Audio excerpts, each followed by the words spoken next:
भारतीय किसान यूनियन भानु के राष्ट्रीय अध्यक्ष ठाकुर भानु प्रताप सिंह ने किसानों की मांगों को लेकर राजधानी लखनऊ में अपने संगठन के लोगों के साथ बैठक किया और कहा कि मैं राष्ट्रीय अध्यक्ष होने के नाते हम ब्रज की तरफ से हमारे संरक्षक रमेश बाबा हैं और उन्होंने ही कहा था कि कांग्रेस को भगाओ और देश बचाओ और भाजपा को लेकर आओ। उसके बाद संगठन के लोगों ने 2014 और 2019-2022 में भाजपा सरकार का समर्थन किया और उसकी सरकार पूर्ण बहुमत की बनाने में साथ दिया और इस बार निकाय चुनाव में भी उत्तर प्रदेश सरकार को पूर्ण बहुमत की 53 इंजन सरकार बनाने में सहयोग किया। लेकिन सरकार ने अभी तक किसानों की मांगों को नहीं माना है। किसान हमेशा भाजपा के साथ रहा है और 2024 के चुनाव में भी बीजेपी के साथ रहेगा, लेकिन उससे पहले हमारे संगठन के लोग सरकार के लोगों से मुलाकात करेंगे और अपनी मांगों के लिए बात करेंगे।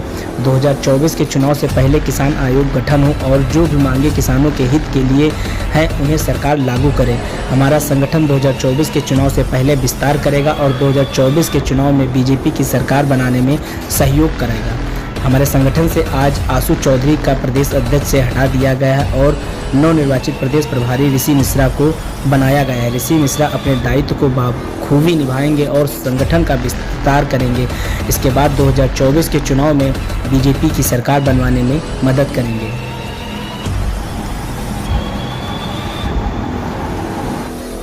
भारतीय किसान यूनियन भानु का राष्ट्रीय अध्यक्ष मैं अपने आप नहीं बना।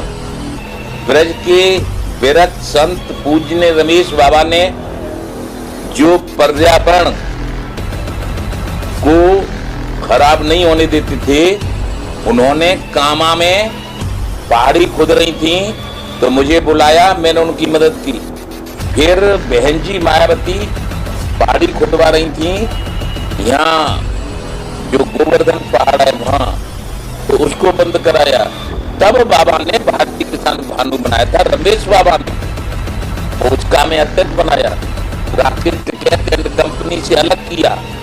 उसके बाद 11 में 13 में दिल्ली भेजा। फिर 14 में जब उन्होंने नहीं माना कांग्रेस ने कोई बात, तो बाबा ने कह दिया, कह दो कांग्रेस भगाओ, देश बचाओ, भाजपा लाओ। तब हम राष्ट्रीय अध्यक्ष बन चुके थे और हमारा पूरे भारत में संगठन बन चुका था, इसलिए हम उसमें कामयाब रही। और हमने 19 में भी भाजपा को चुना और 17 में जब संगठन है हमारे पास संगठन इसलिए है कि मेन बॉडी किसान, छात्र मोर्चा, युवा मोर्चा, महिला मोर्चा, मजदूर मोर्चा, व्यापार मोर्चा, शिक्षक मोर्चा, डॉक्टर मोर्चा, पहलवान मोर्चा, किन्नर मोर्चा, सारे मोर्चे बना रखे हैं मैंने, और मीडिया मोर्चा। ठीक है, तो जब सब तरह के हमारे साथी हैं तो हम जिसको कहेंगे जिता देंगे, जिसको कहेंगे हरा देंगे। अब हमने 17 में और 22 में और अब चुनाव हो रहा था तो कहे डबल इंजन की सरकार बन गई है, कुछ लोग कह रहे थे अब देखेंगे। तो हमने पूजनीय योगी आदित्यनाथ जो उत्तर प्रदेश के मुख्यमंत्री हैं, ऐसा निर्भीक, निडर, दयालु और ईमानदार मुख्यमंत्री नहीं देखा था, इसलिए उनके ऊपर हमने फिर इसमें भी घोषणा कर दी निकाय चुनावों में कि हम भारतीय जनता पार्टी के हमारे सब लोग हिंदू, मुस्लिम, सिख, ईसाई, जैन, बौद्ध और भारत की समस्त जातियां, चाहे वो वाल्मीकि हो, हमारा साथ देते हैं और हम उनके लिए अपनी जान तक की बाजी लगाते हैं। तो हमने फिर पलट ही दिया और 17 की 17 सीटें जितवा दी। लेकिन अब हम ये कह रहे हैं, करने का तो हमारी तो मानो किसान, ये स्वामीनाथन आयोग गठन नहीं किया था कांग्रेस ने, तब तक कांग्रेस से नाराज हुई। अब आपको हम लाए हैं, फिर ले आएंगे 25 में, 24 में जो चुनाव होगा तो 24 में फिर लाएंगे। लेकिन उससे पहले माननीय प्रधानमंत्री, कृषि मंत्री, वित्त मंत्री, गृह मंत्री और माननीय रक्षा मंत्री राजनाथ सिंह और जितने भी केंद्र सरकार के मंत्री हैं, उन खात्मा करने के लिए, देशद्रोहियों का विरोध करने के लिए ये भानु मैदान में आ जाता है। और अब हम कह रहे हैं कि ऐसे मीडिया को यदि शहीद हो जाए, तो जब वहां हो रहे थे ना शहीद, 525 पुलिसकर्मी घायल हो गए थे, मीडिया के 110 लोग घायल हो गए थे, 4 करोड़ दो उनके परिवार को, और जिनके बल पे ये संसद, ये विधानसभाएं, ये व्यापार, ये उद्योग, ये खेती सब कुछ चलता है भारत में, यानी भारत आजाद रहता है, भारत स्वतंत्र रहता है, भारत माता जय जयकार करते रहते लोग। वो है सेना, थल सेना, जल सेना, वायुसेना, बॉर्डर सिक्योरिटी फोर्स, सीआरपीएफ। वो लेते हैं अपने ऊपर छाती पे गोली, सब कुछ, मर जाते हैं, लेकिन भारत में किसी दूसरे को आने नहीं देते, न अमेरिका को, न फ्रांस को, न जापान को, न चीन को, न पाकिस्तान को, सबको पता है यदि वो शहीद हो जाए तो केवल उनके शव पे फूल चढ़ाने से और राइफलें चटकाने से ये पुराना जमाना हो गया। अब ये लोकतंत्र की परिभाषा होनी चाहिए कि भारत माता के ऊपर शहीद होने वाले के लिए उसके परिवार, उसकी पत्नी, उसके माँ बाप को 5 करोड़ रुपए दे दिए जाएं, जिससे वो अपने जीवन आराम से काट सके। क्यों कि ये मनुष्य का शरीर तैसा ही उसका मतदाता का है, तैसा ही एक गरीब किसान मजदूर का है, तैसा ही उन सैनिकों का है, और तैसा ही शरीर प्रधानमंत्री का और राष्ट्रपति का है लोकतंत्र में। इसलिए वो मर जाएं, वो देश के खातिर मर रहे हैं, देश को आजाद कर रहे हैं और खुद प्राणों की बलिदान दे रहे हैं, तो उनको लोकतंत्र है। असली लोकतंत्र तभी माना जाएगा कि उन शहीद होने वालों को 5 करोड़ रुपए उनके परिवार को मिले, जो घर बना सके, पढ़ सके, और फिर ये सोच के जो शहीद होता है भारत माता पे उसको इतना दिया जाता है, कोई दुख नहीं रहता।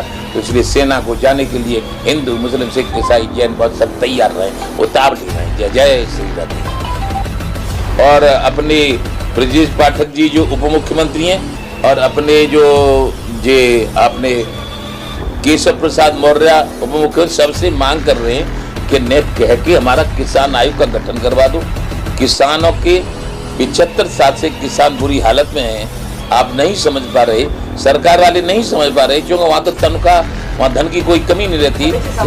सवाल ये बनता है 2014 के पहले लगातार जो भी सरकारें रही, उसके बाद सपा की सरकार रही, उसके पहले मायावती की सरकार रही, लेकिन अब तो केंद्र में भी सरकार भाजपा की है और यूपी में भी है, अभी भी आयोग का गठन नहीं हुआ। अब 23 का जो निकाय चुनाव उसमें भी जीत गए, लेकिन 24 के पहले क्या करोगे अगर गठन नहीं होगा? ऐसा है, इसीलिए तो कह रहे हैं कि कांग्रेस ने, जब हमने आंदोलन किया था बहुत बड़ा, हमारे ये बैठे हनीफ वारसी जो प्रमुख राष्ट्रीय उपाध्यक्ष हैं, यानी राष्ट्रीय उपाध्यक्ष भी प्रमुख राष्ट्रीय उपाध्यक्ष हनीफ वारसी हैं, रामपुर के निवासी हैं। इनने इतना सबने मिलके आंदोलन किया था कि स्वामीनाथन आयोग बना, लेकिन लागू नहीं किया कांग्रेस ने, और लागू नहीं किया तो हम नाराज कांग्रेस को भगाया उत्तर प्रदेश से, फिर केंद्र से भी भगाया। अब इनको लाए हैं, केंद्र में लाए, उत्तर प्रदेश के मूल निवासी हैं ये भी, हम भी, मेरी बात सुनो, तो केंद्र में भी प्रदेश में भी ले आए। अब 23 में अब जो चुनाव हुआ उसमें भी पूर्ण बहुमत दिया, और लोग कहते हैं कि तो बेईमानी कर ली, ये कर लिया, वो कर लिया, हमें नहीं पता है, हम तो ये कह रहे हैं ईमानदारी से सब काम होता है, ऐसे तो कहते रहते हैं। लेकिन 24 में जब हम लाएंगे तो उससे पहले अपना काम करवाएंगे, किसान आयोग का गठन करो, किसानों के कर्जे माफ करो, क्योंकि 75 साल से किसानों को कीमत नहीं मिली। और फिर किसान यदि दुर्घटना में मर जाए तो 1 करोड़ रुपया मुआवजा, क्योंकि किसान तो इतनी औकात है हमारे किसान की, तो क्योंकि बिना पढ़ा लिखा है, चाहे जगह 2 बदल ले ली और 1 घर ले ली, नहने भाई का जो इंटरव्यू ना देना, लेकिन इंटरव्यू देने के बाद पुलिस में नौकरी लगती है। तो यदि वो शहीद हो जाए जैसे कानपुर में हुए थे शहीद, तो उनको 2 करोड़। चौथा स्तंभ आप लोग, मीडिया भारत का संविधान कहता है, भारत का संसद कहता है कि मीडिया चौथा स्तंभ होता है लोकतंत्र का। पहला स्तंभ, दूसरा, तीसरा, सब मजा मार रहे हैं। चौथा स्तंभ, हम चिल्ला बॉर्डर पे थे, कुछ असामाजिक तत्व जो किसान नेता बनते थे, उनका नाम लेना भी हमारे लिए शर्म की बात है। उन्होंने मीडिया पे हमला किया था, पुलिस पे हमला किया था, तो आलोक सिंह पुलिस कमिश्नर गौतम बुद्ध नगर ने हमें फोन करके कहा था, अनु प्रताप सिंह ये क्या हो रहा है, इनका विरोध करो।